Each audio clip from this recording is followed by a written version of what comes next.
Je n'étais pas au bout de mes surprises. Le hasard me fait rencontrer un ancien militaire, ancien légionnaire et toujours spécialiste du renseignement. Je suis un ancien opérateur de renseignement et actuellement je suis dans le privé et je travaille pour l'entreprise anglaise. D'accord. Donc vous connaissez bien le renseignement d'une façon générale. Tout à fait. Qu'est-ce qui vous a alerté quand vous avez vu cette épidémie se répandre en France? La manière dont le gouvernement s'y comportait par rapport à la nation et par rapport à l'économie. Et enfin, je n'arrivais pas à comprendre qu'on puisse en arriver là. Parce que ça ressemblait même pas, en fin de compte, à un combat biologique, par exemple. Et techniquement, c'est incompréhensible. Techniquement, c'est incompréhensible. C'est incompréhensible. Suite à ça, enfin, j'ai voulu éclairer sa situation parce que, pour moi, je la comprenais pas. Je pouvais pas l'entendre. C'est pas la manière opérationnelle de faire sur un pays, surtout quand il est attaqué. Même naturellement. Hein. Et en fin de compte, j'ai appelé les connaissances à moi, les très bons contacts à moi, dont j'ai eu un retour en fin de compte sur un document qui provient en fin de compte de l'agence de sûreté nucléaire, donc l'agence de sûreté nucléaire, où en fin de compte, il remonte l'information comme quoi le virus n'est pas d'origine naturelle, qu'il a été génétiquement modifié, et qu'en plus il a une partie où il peut recevoir en fin de compte une autre protéine à l'intérieur. Je suis pas chimiste, je suis pas un chercheur, mais pour moi ça veut dire beaucoup de choses. Comme quoi? Pour moi que automatiquement ça devient un virus binaire. Et un virus binaire, c'est quoi? On a ça dans les explosifs, on a aussi ça dans les gaz de combat. On a des gaz en fin de compte qui sont neurotoxiques et en fin de compte qui peuvent rendre les masques à gaz ou les protections nucléaires bactériochimiques poreuses. Tout est binaire maintenant, sinon ça sert à rien. La note de l'ASN disait bien que ce virus n'était pas naturel, on est d'accord? Tout à fait. Il y a plusieurs virus qui se baladent actuellement en Europe et dont il y en a 3 différents reconnus. Donc en Italie, en Espagne, en France et en Allemagne et dans les pays scandinaves. Ils disent qu'il y en a 7 qui se baladent et il y en a 3 reconnus. Donc en Italie, ceux d'Italie et d'Espagne sont les mêmes. En France et en Allemagne, c'est les mêmes. Ceux qui sont différents, c'est ceux qui sont les pays scandinaves. Pour moi, quand le président fait sa première allocution aux 20h sur les chaînes françaises, il le sait déjà. Et là où ça me révolte, c'est que je pense que les Français sont assez grands pour prendre leur destin en main. Ils auraient dû ou nous dire la vérité, ou mentir, mais avec intelligence. Sur les morts, où on ne connaissait même pas les causes, où à l'origine ils ont tous été tagués Covidés. Ou on l'a même caché au début. On est arrivé à un stade où on ne sait même plus faire confiance en fin de compte ni à l'État, ni au corps médical. C'est ce qui vous révolte le plus aujourd'hui? Je crois que le mot révolte est léger.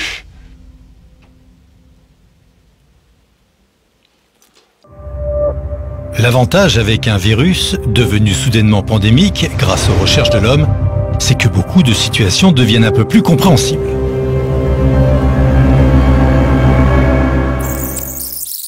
On comprend mieux l'urgence de ces hommes d'affaires qui organisent des faux journaux télé avec des vrais professionnels de tous les secteurs afin de gérer une pandémie annoncée et attendue.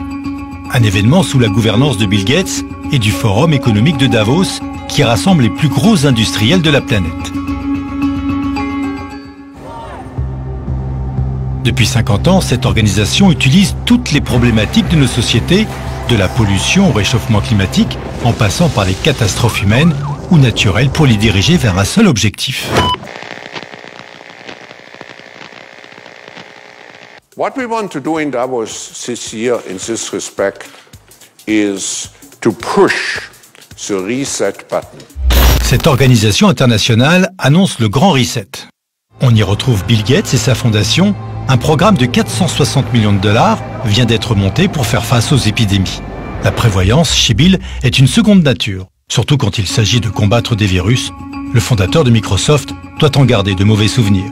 Un grand reset vers un gouvernement mondial, atelier en rêve, ce virus pourrait l'aider. Je pense qu'il faut viser le gouvernement mondial comme une stratégie. Et d'ailleurs, quand les gouvernements parlent du G20, c'est une illusion, une sorte de retard avant le gouvernement mondial. On va vers ça. Est-ce qu'on ira à la place de la guerre ou après la guerre? Je ne sais pas. Mais c'est ça qu'il faut viser. Serait-ce donc une guerre bactériologique? Bill, sans attendre, prend les devants. Il dépose en 2018 un brevet qui va faire le lien entre des nanoparticules et la crypto-monnaie. On y est.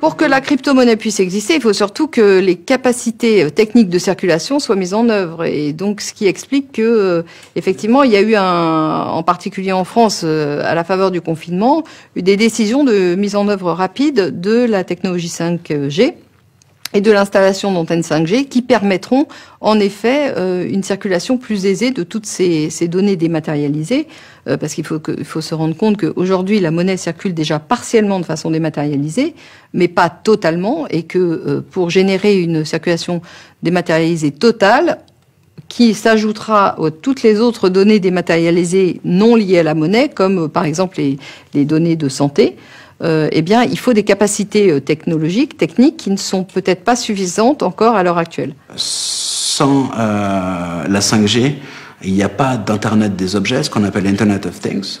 Internet of Things, c'est le maillon essentiel des UN Sustainable Development Goals 2030, qui sont la base du Great Reset. C'est aussi simple que ça. Comprenez ce que ça veut dire. Donc ça veut dire que déjà, ils sont capables de tracer les activités corporelles et ensuite d'affecter la monnaie en fonction du fait des critères corporels qui auront été prédéterminés pour générer la monnaie. C'est-à-dire que là, on arrive à un contrôle total de l'individu, selon lequel, écoutez, si vous allez à tel endroit qui est interdit, vous n'aurez pas votre affectation monétaire.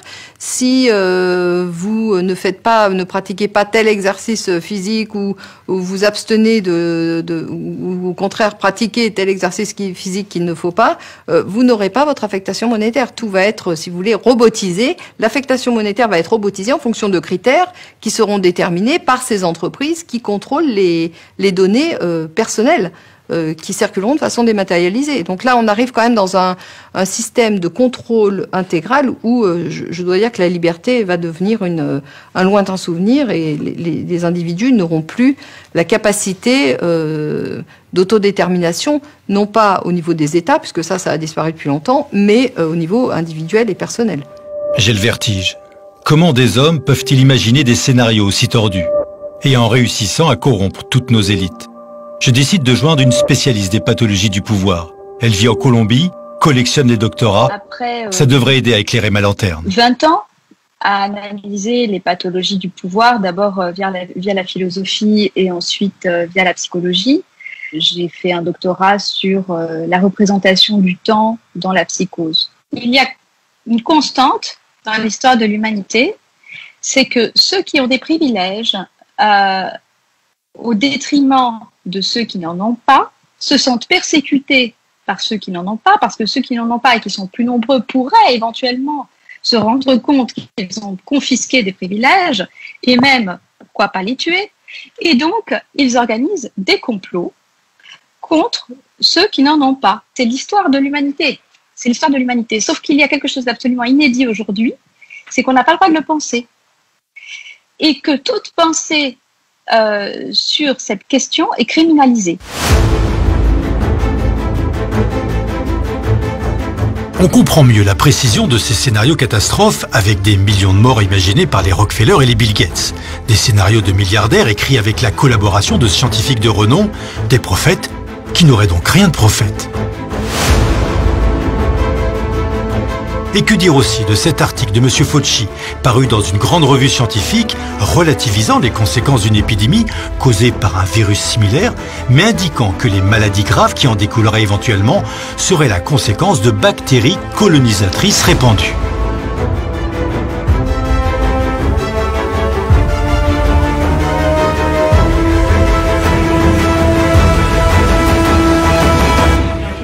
Tout dépendra de l'état de la population, si elle a accepté de porter le masque, etc. et tout ça, ce sont des indicateurs pour le gouvernement pour apporter le reste.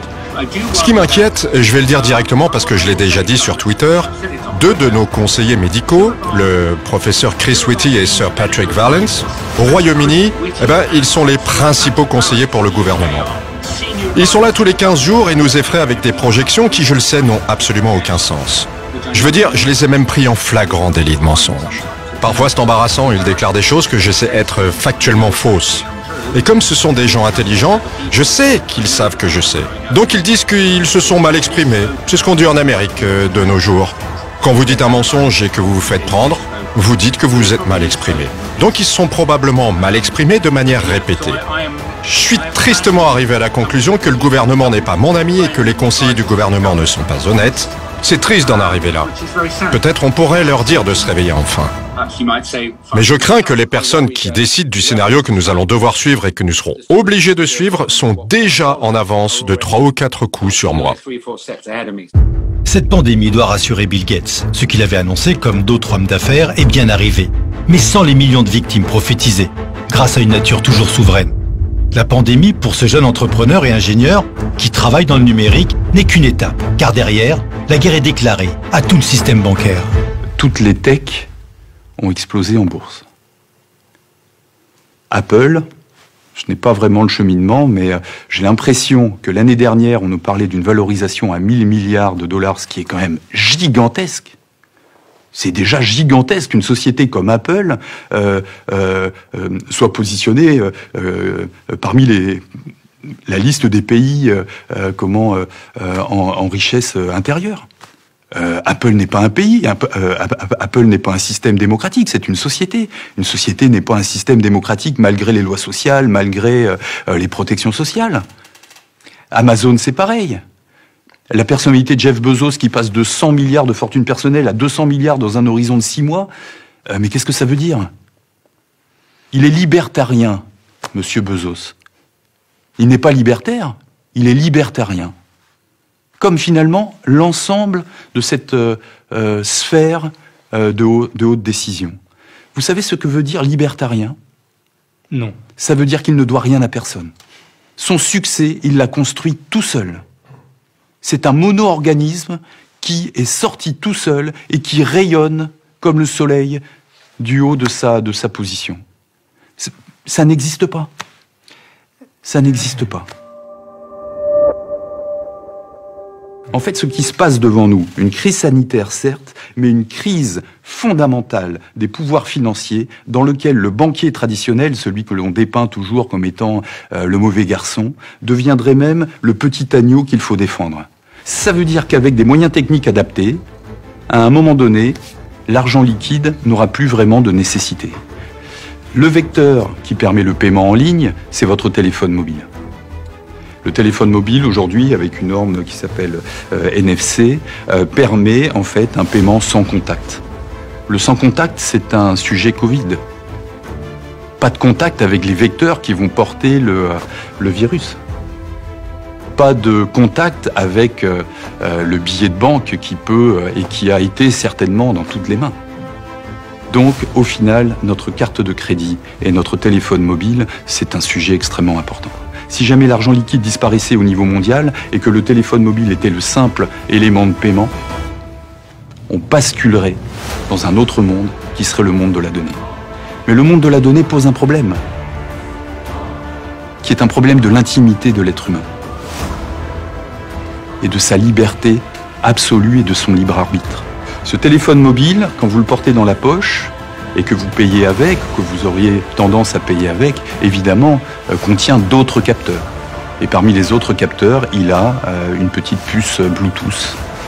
Et Bluetooth, c'est ce qui a été exploité dans l'application Stop Covid. C'est un sujet qui est fondamental parce que pendant la phase Covid, au mois de mai de cette année, certaines personnes, ce n'est pas tout le monde, d'après l'enquête que l'on a pu mener, ont reçu sur leur téléphone Android le suivi de leur activité. Google avait suivi leur activité et leur faisait un rapport de contrôle. Mais Google n'est pas l'État. Google est une société privée. Quelle est l'éthique de cette société privée? Quels sont les projets de cette société privée? L'un des projets de Google, clairement établi, et du groupe Alphabet, c'est l'immortalité. Parce qu'Elon Musk a annoncé la capacité d'influer sur l'esprit humain dès l'année prochaine, après avoir fait la semaine dernière un test d'implantation d'une clé USB dans le cerveau d'un cochon, autour de son projet Neuralink. Personne, ou très peu de monde, n'a posé le sujet éthique. La manipulation de la conscience de l'extérieur, dans un monde qui cherche l'immortalité. Comment expliquer que le fondateur de Twitter ait investi $1 milliard dans la Covid? Comment expliquer que ce jeune homme a créé une start-up spécialisée dans le numérique? De Twitter, il passe à Square, une start-up spécialisée dans le numérique en 2016 et qui va enflammer la bourse pendant la pandémie.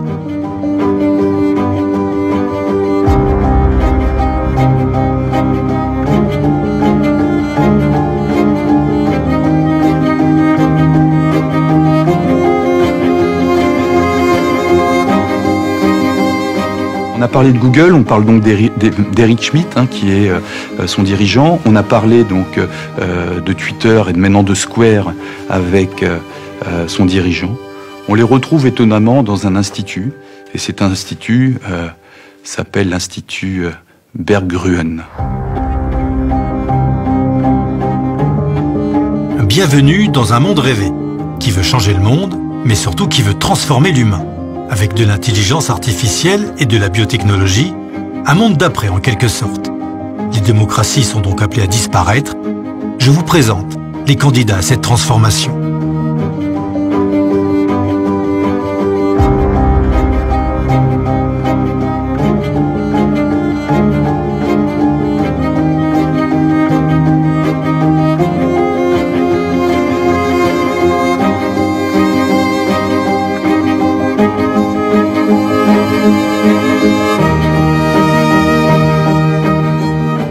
Là où ça devient vraiment embêtant, c'est quand le socle éthique, le socle moral, le socle de débat public est confisqué, avec cette notion qu'il y a des gens qui peuvent y réfléchir et d'autres qui vont le subir. Le problème vient quand une élite considère que vous n'avez plus suffisamment le niveau pour accéder à cette connaissance. C'est un vrai sujet, ça. C'est un vrai problème.